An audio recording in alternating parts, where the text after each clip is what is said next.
सत्संग में आए हो तो 2-4 बार भगवान का नाम ले लो।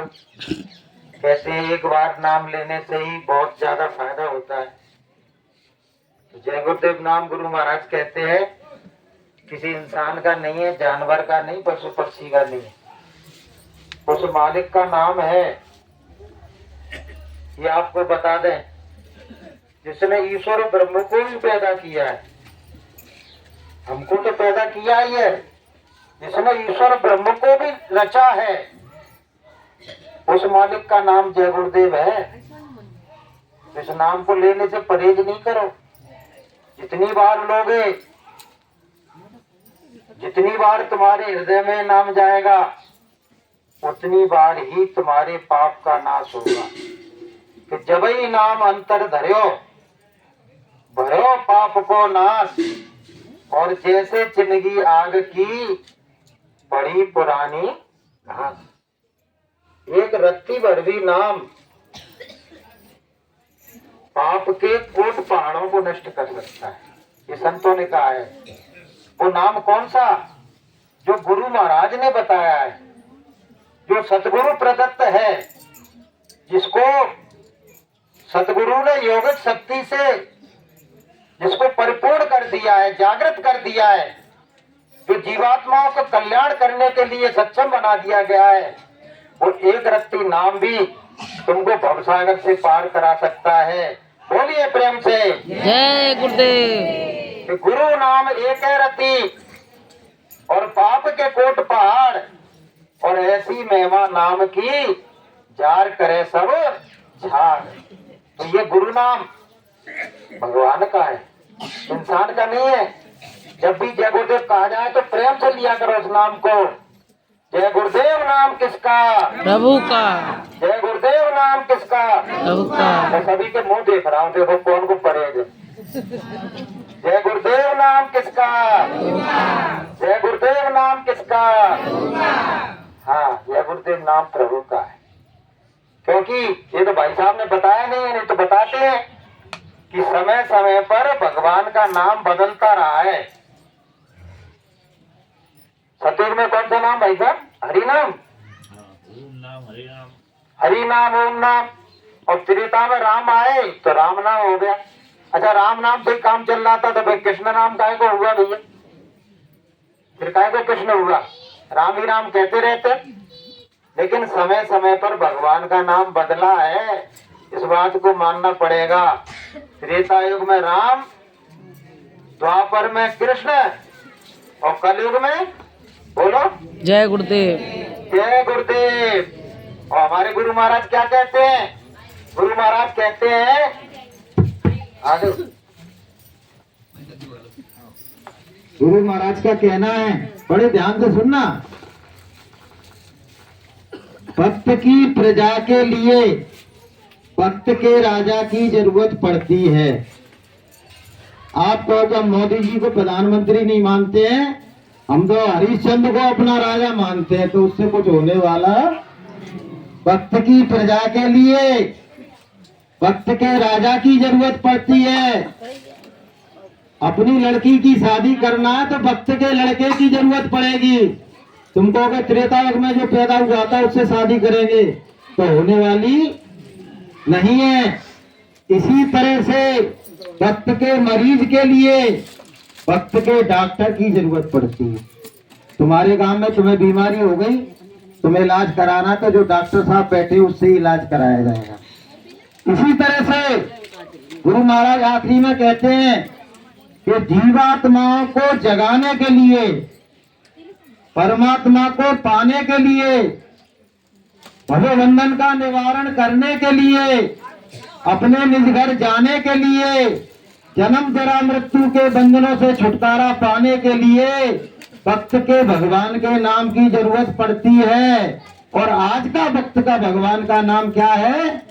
जय गुरुदेव। तो जो जय गुरुदेव बोलेगा उसका सीधा तार उस परम पिता परमात्मा से जुड़ जाएगा। तो एक बार प्रेम से बोलिए जय गुरुदेव। जय गुरुदेव। तो बहनों भाइयों, ये नाम आपको याद कराने के लिए आए। इस नाम को आप अपने हृदय पलट पर लिख लें। और इस नाम की कहाँ जरूरत पड़ेगी पता है आपको? तो भाई साहब ने बताया था कि मुसीबत पड़ने आने वाली है, भयंकर से भयंकर विकराल समय आ रहा है, त्रायमाण मचेगा, कोहराम मचेगा, कयामत आने वाली है। संत तो यहां तक कह रहे हैं कि मुट्ठी भर लोग बचेंगे, मुट्ठी भर, जो धर्म को, जो कर्म को, जो सत्य को, जो ईमान को, जो भगवान को, जो संतों को, जो सदगुरुओं को मानते होंगे, जो माता पिता की सेवा करते होंगे, जो धर्म पर आरूढ़ होंगे, जो सुबह शाम भगवान का भजन करते होंगे, वही बचेंगे। बचेंगे वही जो भले हैं, भले हैं। जय गुरुदेव नारा लगाते चले। और सब में क्या कह रहे हैं गुरु महाराज कि जितने पापी को कर्मी है दुनिया में सब, उनका नाम निशा भी न रह पाएगा। और देश वालों नया एक संदेशा सुनो, इस तरह पर ही सतयुग उतर आएगा। नामो निशा। एक उदाहरण आपको दे रहा हूँ। माता बहने बैठी हैं, सुबह सुबह आप क्या करती हो? घर आंगन की सफाई करती हो। करती हो कि नहीं करते? सभी करते होंगे। झाड़ू हाथ में लिया बड़ा वाला और ऐसी सफाई करते हो, ऐसी सफाई करते हो कि कूड़ा कचरा आंगन में दिखने ना पावे। आंगन एकदम क्या कर देती है? क्लीन, साफ। इसी तरह से परमात्मा, ये सृष्टि कौन की है? It is the nature of God. अंग्रेजी में कहते हैं it is the nature of God. ये भगवान की सृष्टि है, इसका मालिक परमात्मा है, हम नहीं है। और उसकी झोली में जो लोग पाप डाल रहे हैं, जो गंदगी डाल रहे हैं, वो गंदगी को एक सीमा तक वो बर्दाश्त करता है। वो एक सीमा तक बर्दाश्त करता है, फिर वो क्या करता है? सारी गंदगी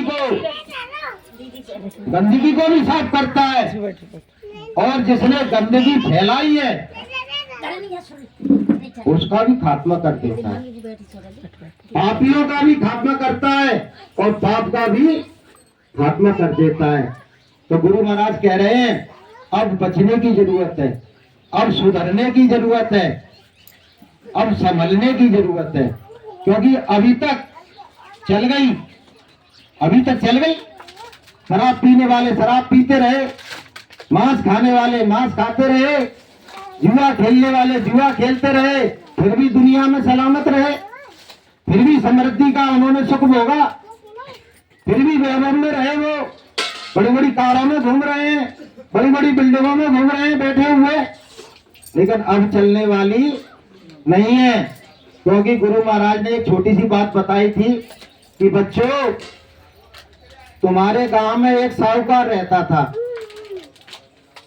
वो साहूकार क्या करता था? उसका मुख्य धंधा क्या था? कर्जा देना और ब्याज लेना। साहूकारों का ही धंधा रहता है, कर्जा दो और ब्याज लो। बहुत दिनों तक चलता रहा उसका, सबको उसने कर्जा बांट दिया और ब्याज खाता रहा। अब उसके जाने का समय हो गया। मान गया भाइयों, ऐसी मीटिंग बुलाई उसने, सबको बुलाया, आ जाओ मंदिर में, आ जाओ, एक बात कही जाएगी। आप आए तो ऐसी सब लोग आ गए। बोले क्या बात है? कि देखो भैया, मैं अब आपके गांव को छोड़ के जा रहा हूं। अब मुझे इस गांव में नहीं रहना है, मुझे शहर में रहना। तुमको जो भी कर्जा दिया है सूद समेत वापस कर दो, सूद समेत, और तत्काल चाहिए मुझको, अभी चाहिए। क्योंकि कल तो मैं जा रहा हूं, कल तो मैं यहाँ से चला जाऊंगा। अब तुम पे तो है नहीं है, पैसा देने को है नहीं है। ठन पाल मदन गोपाल, कहां से वापस करोगे? बोले मैं तो बहुत पहले से मैंने कह दिया था, 2 साल पहले कह दिया था मैंने, 4 साल पहले कह दिया था कि 4 साल पहले बाद में काम छोड़ूंगा, मेरा कर्जा दे देना। लेकिन तुमने तब भी नहीं सुनी और आज भी नहीं सुन रहे हो, तो क्या करेगा पता है? 10-20-50 लठैठ रखता है। गुरु महाराज कह रहे थे कमर तोड़ेगा, कमर तोड़ता है वो लठ मार मार के। तो ये बात तो एक साधारण बात है। गुरु महाराज ने 50 साल पहले कह दिया कि कलयुग में कलयुग जाएगा और कलयुग में सतयुग आएगा। कही थी कि नहीं कही थी? कब कही थी सबसे पहले? 1952 में। अब कितना साल हो गए भैया? 1952 और 2024। लेकिन किसी ने सुना? और जो कलयुग में कर्जे बांटे थे काहे के पता है? पहले इंसान बड़े अच्छे थे, वो धर्म को मानते थे, कर्म को मानते थे, ईमान को मानते थे, सत्य को मानते थे, भगवान को मानते थे, माता पिता को मानते थे। कि प्रातः काल उठ के रघुनाथा और मात पिता गुरु नाम ही माथा। सुबह उठे, भगवान को, माता पिता को प्रणाम किया, भगवान का नाम लिया। अच्छे लोग थे। घर घर में रामायण थी, गीता थी, वेद थे, पुराण थे, रामायण पढ़ते थे, ईमान से रहते थे, सत्य का पालन करते थे और जैसा बन जाए भगवान का नाम लेते थे।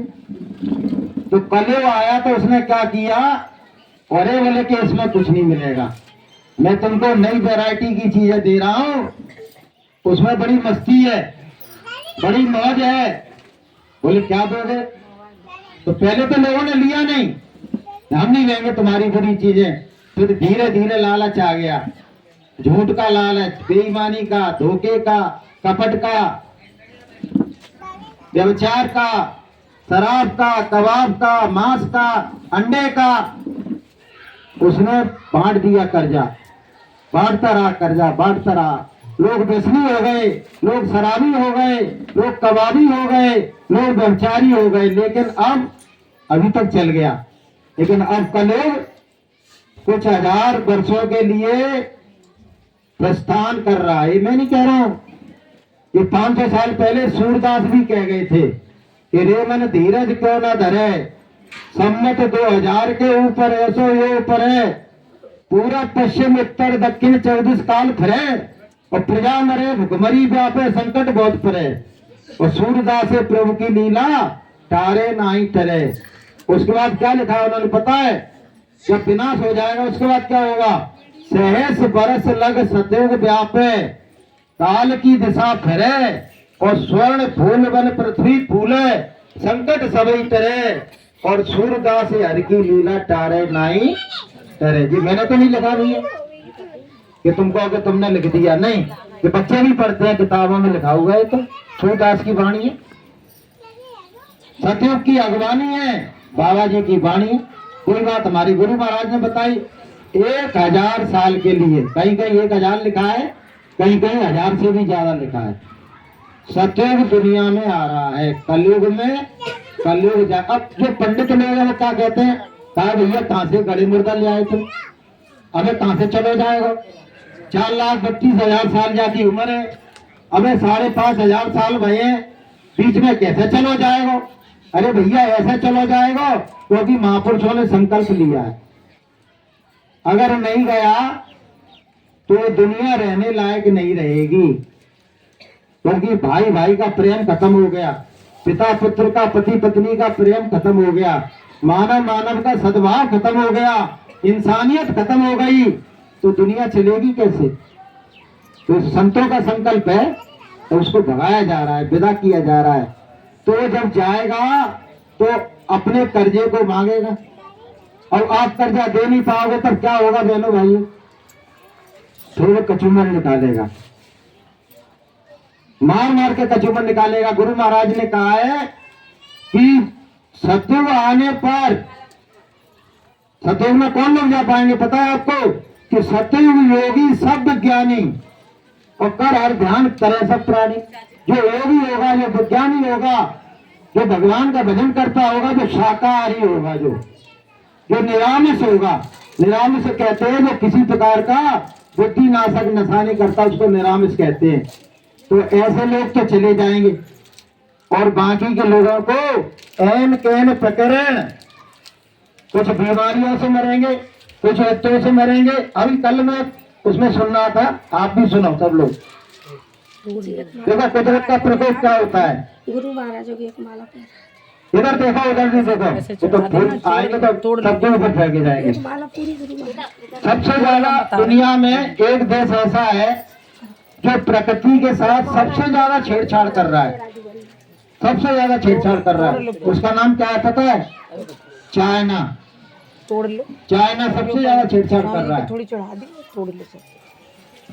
तो वहाँ ऐसा प्राकृतिक प्रकोप हुआ है कि एक ही दिन में वहां का टेम्परेचर 50 डिग्री नीचे गिर गया। एक ही दिन में जितने भी तालाब थे, जितने भी पेड़ पौधे थे, जितने भी उसमें मछलियां थी, बड़े बड़े जीव जंतु थे, एकदम सब के सब मर गए, सब मर गए, एकदम सब मर गए सब। बता रहे थे 800 किलोमीटर के एरिया में एक भी जीव जंतु जिंदा नहीं बचा है, एक भी जीव जंतु। तो ये तो कुदरत की लीला है दोनों भाइयों, कब क्या हो जाए कुछ पता नहीं है। गुरु महाराज कहते हैं कि इसीलिए मैंने अपने भक्तों को गांव गांव में भेजा, और आदेश देने के लिए नहीं, हाथ जोड़ के विनती और प्रार्थना करने के लिए कि हाथ जोड़कर बिने हमारी वो हो जाओ सब। ये क्या कहते हैं हम लोग, आदेश थोड़ी देते हैं भैया। गुरु महाराज कहते हम तो ये भी कहने तैयार है, चरण छूकर विनती हमारी हो जाओ सब शाकाहारी। हमारा क्या बिगड़ रहा है? आपको पैर छूने से दिया, आप शाकाहारी हो रहे तो अच्छी बात है। तो हाथ जोड़कर बिने हमारी सब लोग शाकाहारी हो जाओ, सब लोग सदाचारी हो जाओ, सब लोग ईश्वरवादी हो जाओ, और अपने अपने घरों पर ध्यान रखो। जैसे विभीषण की कुटिया पे राम राम लिखा था तो पूरी लंका में आग लगी, लेकिन उनकी कुटिया बच गई। तुम्हारे घर पे क्या लिखा होना चाहिए बोलो? जय गुरुदेव। जय गुरुदेव नाम प्रभु का, प्रभु का। जय गुरुदेव नाम प्रभु का। और ये भी लिख सकते हो आप, हाथ जोड़कर बिने हमारी हो जाओ सब शाकाहारी। तो ये आपके घर पे लिखा होना चाहिए, और भगवान के नाम का झंडा होना चाहिए, ऊपर लहराना चाहिए। झंडा लहरा रहा है तो कोई भी विपत्ति आएगी, कोई मुसीबत आएगी, कोरोना आएगा, कोरोना का बाप आएगा, लेकिन तुम्हारे घर में प्रवेश नहीं पाप आएगा। तुम्हारे घर में प्रवेश उसका वर्जित है। हर मुसीबत का, हर परेशानी का, हर व्याधि का तुम्हारे घर में प्रवेश वर्जित है। एक सत्संगी थे, उनकी बिटिया का भूतनी आने लगी, अब वही जोर से चिल्लाए। अब वो मेरे पास आए था कि मास्टर जी मेरी बिटिया को भूतनी परेशान कर रही है। तो मैंने गुरु महाराज की फोटो दे दी, मैंने दरवाजे पे तो लिख दो जय गुरुदेव, और फोटो उसके घर के भीतर रख दो, कमरा में जहाँ वो रहती है। फिर देखो क्या होता है। अब सब फोटो भीतर रख दी और दरवाजे पे लिख दिया जय गुरुदेव, और भूतनी बाहर से चिल्ला रही, अरे ये कौन आ गया, ये कौन आ गया, ये किसका फोटो लग गया, इसको उठाओ। मैं भीतर ही नहीं जा पा रही हूँ, भीतर ही नहीं घुस पा रही हो। बताइए, अरे भूतनी और भूत तो वहां घुसते हैं जब पहले से मांस घुसा हुआ है, या पहले से अंडे तले जा रहे हैं, शराब की बोतलें वहां निकाली जा रही हैं और पी जा रही है। वह भूत और भूतनी, वो खुद ही भूत और भूतनी हो गए, वो रहने वाले वो भूतनी के बाप हो गए। वो आपस में लड़ रहे हैं, झगड़ रहे हैं, गाली बक रहे हैं। शाम को देखो जिस घर में भगवान का भजन होता है, जिस घर में सत्संग होता है, जिस घर में प्रभु का नाम लिया जाता है, उसके घर में जाके देखिए कैसी सुख है, कैसी शांति है, कैसा सुकून है, कैसा आनंद है। और उस घर में जाके देखिए या शराब है, कबाब है, व्यभिचार है, अनाचार है, पापाचार है। वहां के बच्चों को देखिए आप कैसे उद्दंड होते हैं, वो कैसी गालियां बकते हैं, कैसा कोहराम मचता है। इसलिए अपने अपने घरों में जय गुरुदेव नाम प्रभु का लिखवा लो, झंडा लगा लो। ज्यादा समय नहीं है, ज्यादा समय नहीं है, देर ज्यादा नहीं, कुछ ही दिनों में। अब वर्षों की बात खत्म हो गई, कुछ ही दिनों में, कुछ महीनों में देश दुनिया का नक्शा बदल जाएगा। देश वालों ने एक संदेशा सुनो, इस धरा पर ही सत्य उतर आएगा। कुछ ही दिनों की बात है। इसलिए बहनों भाइयों, आपसे हाथ जोड़ के विनती करने के लिए आए, वो सब के सब साकारी हो जाना। अपने बच्चों की, अपने परिवार की, अपने घर की हिफाजत चाहते हो तो घर में अंडा मांस बनने नहीं देना बिल्कुल। और कोई बना रहा है तो कहना भैया दूर जा, मेरे घर में आने की जरूरत, और उनके यहाँ जाने की भी जरूरत नहीं, क्योंकि संगत का भी दुष्परिणाम होता है। अगर ऐसे लोगों के साथ रहोगे, उठोगे, बैठोगे, खाओगे, पियोगे तो उनके पाप तो ऑटोमेटिक तुम में ट्रांसफर हो जाएंगे। तो बोलिए प्रेम से जय गुरुदेव। भैया मुझे 15 मिनट का समय दिया था, मेरा समय हो गया। अब बीरन भाई जाओ दे थोड़ी अब मुझे अच्छा समय प्रार्थना बोली और कोई भैया कोई किसी को समय देना चाहा तो हमें कोई परेशानी नहीं है। दे दो दे दो। गुरु महाराज के वचन है, हमसे बुलवा लें, भाई साहब से बुलवा लें, अब तो कहीं किसी से भी बुलवा लें। अगर किसी वक्ता को जो लग रहा है कि कुछ कहना शेष रह गया है तो आ जा भैया, 10 मिनट में वो भी बोलिए। तो बोलिए प्रेम से जय